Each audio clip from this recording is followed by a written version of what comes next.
سرکاری خیرات خانے میں سینکڑوں لڑکے اور لڑکیاں موجود ہیں، سرکار کہاں تک کھلانے پلانے کا اہتمام کر سکتی ہے؟ اس لیے حکم عام ہے کہ جو صاحب ثروت انہیں خیرات خانے سے پرورش و پرداخت کی خاطر لے جانا چاہے لے جائے۔ صاحب خانہ یہ سن کر ورثہ حیرت میں ڈوب جاتے ہیں، انگریزی عملداری میں تو انسانی پہ بڑا ظلم ہے، اس کے لیے سرکار کیسی اجازت دے سکتی ہے؟ مگر مرزا صاحب بتاتے ہیں کہ اگر لوٹیا اور غلام پرورش کے لیے عمرہ کے حرم تک رسائی نہ پا سکیں گے تو جلد ہی دن میں فاقوں سے لوٹ پوٹ ہو جائیں گے، اسی لیے سرکار نے لے جانے کی اجازت دے رکھی ہے۔ نواب صاحب کی بیگم نے جب گلی گلی یہ بات سنی تو نواب صاحب کے گھر پہ ہو گئی کہ انہیں بھی خیرات خانے سے لونڈی اور غلام خرید کر دیے ہیں۔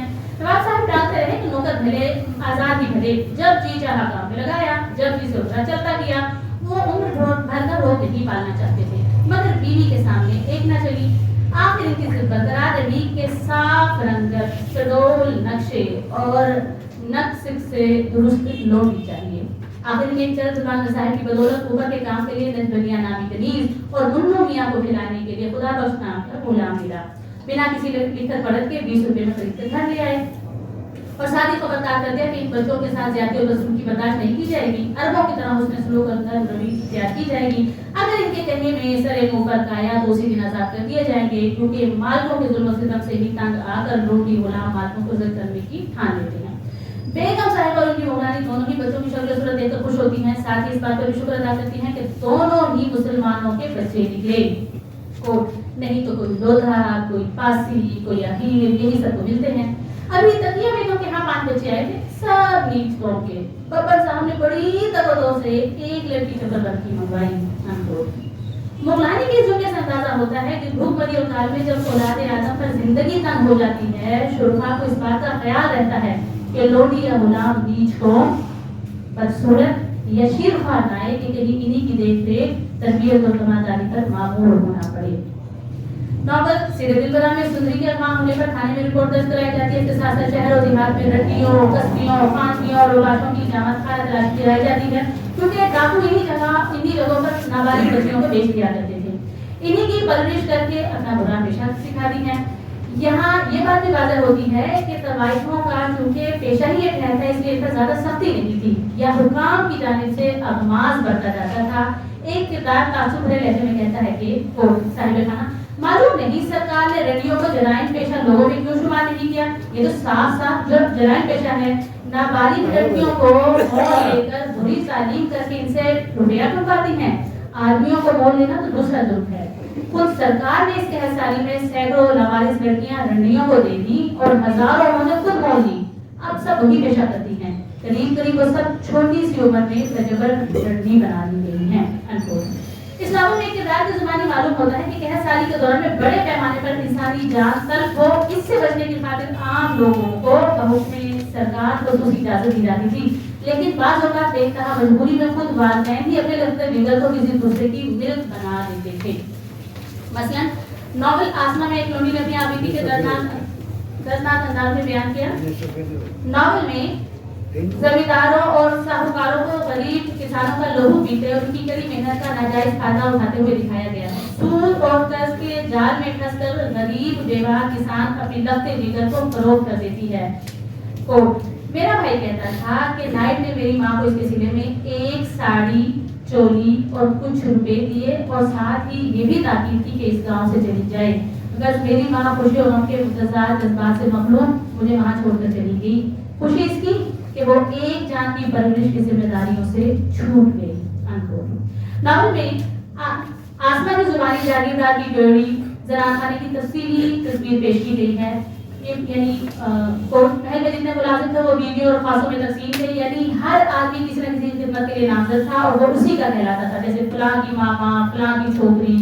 میری بیگم کے پاس اور ملازمین کے علاوہ 4 چھوکریاں تھیں، جن میں سے ایک میں بھی تھی۔ آسما ملازمین کو صوبے کے کاموں کی تفصیلات کے ساتھ ساتھ ان کے فوہر فن، حسد، کمزرفی، خوشامد، کامچوری اور لوڈیوں پر ہونے والے مظالم کی داستان بھی رقم کرتی ہے۔ وہ یہ بھی بتاتی ہے کہ بیگم کی طرفداری کی خاطر ماما یا موگلانی بھی لوڈیوں پر ہاتھ اٹھانے سے نہیں چوکتی، ہر وقت گالی گلوچ کی جاتی، بات بے بات کتے، گدھے اور سور سے فحش نسبت دی جاتی، قحط مٹی کہا جاتا اور تانا دیا جاتا کہ تیری ماں نے تیرا گوشت بیچ کھایا ہے۔ اللہ بازی صاحبزادے جب کسی لوڈی کی جانب جھکاؤ یا میلان اختیار کرتے تو دیگر لوڈیاں حسد میں مبتلا ہو جاتی، کیونکہ اس کی حیثیت ایک دم باقی لوڈیوں کی نسبت بلند ہو جاتی۔ محض اس لیے کہ وہ صاحب خانہ یا نوابزادے کی خواص بن گئی ہے۔ اشرافیہ کے یہاں عمومی طور پر نوجوان صاحبزادوں کے لیے چھوکریاں رکھی جاتی تھی تاکہ ان کی جنسی خواہش کی نکاسی ہو سکے۔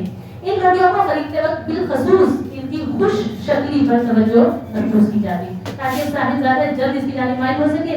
ان کے لباس اور خوراک کا خاص خیال رکھا جاتا اور نوابزادے کے لیے چھوٹے موٹے عمر کے کام کرنے کے لیے تربیت دی جاتی۔ صاحبزادے کے اشارے پر لبیک کہنا ان کا فرض ولی ٹھہرایا جاتا اور اس میں کسی قسم کی کوتاہی روا نہ رکھی جاتی، یہاں تک کہ صاحبزادے کی جانب متوجہ ہو جائیں۔ چھوٹے نواب جب کسی سے متوسل ہو جاتے تو اس کے خاص ہونے کا اعلان کر دیا جاتا تا وکیل کہ کوئی دوسری کی جگہ نہ لے لے یا صاحبزادے کا بیاہ اپنے ہم حکم میں نہ ہو جائے۔ خاص کے بارے میں عزیز احمد کا بیان ہے کہ کوٹ فرخندہ نگر میں دفتر میں اسی لیے تو چھوٹیوں کا دستور تھا کہ یہ حرم کی بدلی ہوئی صورت تھی۔ جاگیرداروں کے گھروں میں کئی لڑکیاں پالی جاتی تھی۔ یہ پالکڑیاں یا چھوکریاں کبھی تو زرخرید ہوتی، قحط کے زمانے میں یہ عموماً سستے داموں مل جاتی، یا یہ بے کس اور لاوارث لڑکیاں ہوتی۔ بہت سی میں سے چھوکریوں کی اولادیں ہوتی اور نسل بعد نسل ایک ہی گھرانے میں پلتی اور جوان ہوتی اور بچے دیتی۔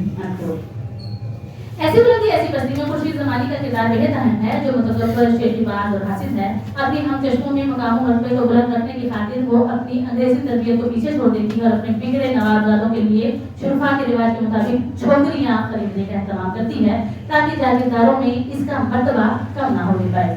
شرفا کے یہاں گھر میں لونڈیوں کی تعداد ان کے مقام و مرتبے میں اضافے یا کمی کا باعث سمجھی جاتی تھی، جس کی ملکیت میں جس قدر لوگ غلام ہوتے وہ اتنا ہی روزدار ہوتا۔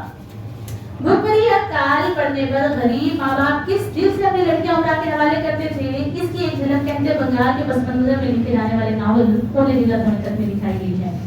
گھوڑا مارا کے بچے کچے باسی بھوک سے نگال اڑی ہوئی پسلیوں پچکے ہوئے گالوں کے ساتھ لنگر کھانے کی تلاش میں نکل کھڑے ہوتے ہیں تاکہ جلتے ہوئے پیٹ کی جلن کم ہو سکے۔ انہی لوگوں میں پھول محمد کا کثیر العیار چچا حجیر باپ بھی، اس کی بیوی کلثوم اور اکلوتی بچ جانے والی 3 سالہ بچی مینا بھی ہے جسے بھوکے پیٹ گود میں اٹھا کر چلنا اور بھی دشوار لگ رہا ہے۔ تبھی حجیر باپ کو اپنے محلے دار ہری منڈل نظر آیا جسے اپنی اولاد کو فروخت کرنے کے بس 10 روپے پائے تھے۔ ہری منڈل نے سوکھی ہوئی ٹانگوں اور لاغر بدن والی مینا کو دیکھ کر حجیر باپ سے کہا یہ بچی تو راستے میں ہی مر جائے گی، اس لیے اسے دھنی لوگوں کے ہاتھ دے دو، وہ اسے پال لیں گے۔ ناول میں بے بس و لاچار والدین کو اپنی اکلوتی بچ جانے والی اولاد کو بڑے دردناک انداز میں فروخت کرتے ہوئے دکھایا گیا ہے، اس امید پر کہ شاید اسے پیٹ بھر کر کھانے کو مل جائے۔ عام طور پر اشراف کی جوڑیوں میں بچیاں اس لیے فروخت کی جاتی تھی کہ اگرچہ یہاں مار پیٹ سہنا پڑتی تھی مگر عزت تو محفوظ رہتی تھی۔ نواب صاحب کی خواص بننے کی صورت میں اچھے دن بھی دیکھنے کو مل جاتے تھے اور صاحب اولاد ہونے کی صورت میں روٹی کپڑے کے ساتھ ساتھ کچھ نہ کچھ ماہانہ لگا بندہ خرچ بھی وصول ہو جاتا تھا۔ قحط سالی کے بعد اگر والدین بچ جاتے تو ان کی صورت دیکھنے کو بھی چلے آتے تھے تاکہ اپنی آنکھیں ٹھنڈی کر سکیں۔ خانہ صاحب لونگی کی 2 مثالیں بطور خاص کئی چاہتے سر آسمان میں بھی آئی۔ نواب شمس الدین احمد فاروقی نے نواب شمس الدین احمد خان کی محل سرا کی ہلکی سی جھلک دکھائی ہے۔ نواب شمس الدین احمد خان ولیم فریزر کے قتل کے بعد مشتبہ قرار دیے جا چکے تھے اور گرفتاری سے قبل وہ اپنی جاگیر کا انتظام کرنے اور بیویوں کو حق مہر ادا کرنے کے لیے حویلی کے زنان خانے میں آتے ہیں۔ یہاں ان کی 2 بیویاں اور 2 بیٹیاں تخت اور کرسیوں پر براجمان ہیں۔ ان سے کچھ فاصلے پر قالین پر چمپا بیوی بیٹھی ہے۔ چمپا کی بیٹی رحمت النساء اس کی گود میں ہے۔ محل سرا میں بیویوں کے پاس فرش نشین چمپا کی موجودگی اس بات کی غمازی کرتی ہے کہ چمپا نواب صاحب کی خواص نہیں ہوگی، گھر کی لوگ کی خواص بن بھی جائے تو اسے بے اعتماد کی برابری کا مقام نہیں مل سکتا۔ مصنف نے بڑے سلیقے سے تصمیمات کو بیان کرتے ہوئے اس پر کو دکھایا ہے۔ نواب صاحب کے محل سرا میں داخل ہونے پر اصیل نے 7، بیگمات نے 3 جبکہ چمپا نے 5 تسلیمات کی۔ نواب صاحب کی گود سے اپنی بیٹی رحمت النساء کو لینے کے لیے اس نے چھوکری کا لفظ ادا کیا۔ نواب صاحب اپنی دونوں بیویوں کا حق مہر ادا کرنے اور دونوں بیٹیوں میں جائیداد تقسیم کرنے کے بعد بتاتے ہیں کہ وہ اپنی مرضی سے جا رہے ہیں مگر خدا نے چاہا تو اس کی مرضی سے واپس آئیں گے، ورنہ یہی آخری ملاقات ہے۔ تو بیگمات کا روتے ہوئے اپنے دل کا حال کہا، تجاویز اور دعائیں دی مگر چمپا کو صرف سننے کی اجازت تھی کیونکہ اس کا مقصد محض سننا اور عمل کرنا تھا، سمجھنا اور سمجھانا اس کے لیے غیر ضروری تھا۔ چمپا کا جی چاہتا تھا کہ چیخ کر روئے لیکن بیگمات کی وجہ ہوئے اسے یہ حق بھی نہ تھا۔ نواب صاحب نے چمپا کو مخاطب کرتے ہوئے کہا ہم نے تمہارا انتظام اپنے